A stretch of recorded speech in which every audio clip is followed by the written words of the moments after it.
Le problème de l'inadéquation formation-emploi continue d'être au cœur des préoccupations, d'où la tenue d'une étude pilote sur les secteurs des métiers porteurs. Agriculture, foresterie, ressources animales et halieutiques, industrie agroalimentaire et TIC, médias et télécommunications sont les trois branches professionnelles concernées pour cette étude pilote. Les conclusions sont très attendues par le ministère de l'Enseignement supérieur et de la Recherche scientifique pour actualiser la carte des formations universitaires en fonction des besoins de l'économie ivoirienne.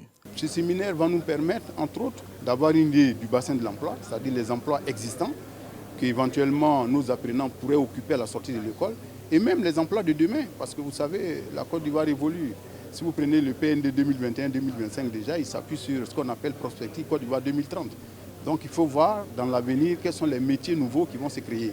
Et à partir de tout cela, on cherche les référentiels de compétences qu'exigent ces emplois existants ou à exister. Et à partir de ces référentiels de compétences, on décline le contenu de formation que les élèves et étudiants, pour ce qui nous concerne, que les étudiants doivent avoir.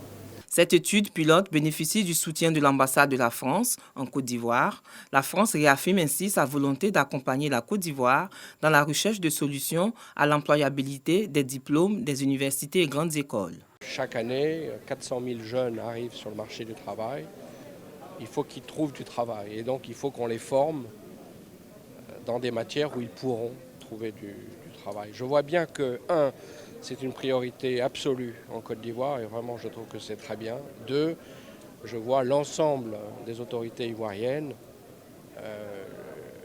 le ministre de l'Enseignement supérieur, le ministre en charge de la jeunesse, le ministre de l'Éducation, le ministre de la formation professionnelle, et on voit que ces 4 ministres travaillent de manière cohérente ensemble pour trouver les meilleures solutions pour que effectivement les jeunes, après leur parcours, trouvent du travail. Le Conservatoire national des arts et métiers, CNAM, et le Centre de prospective de l'Institut national polytechnique Houphouët-Boigny, INPHB, sont les structures choisies pour conduire cette étude afin que la recherche scientifique puisse impacter le développement en Côte d'Ivoire.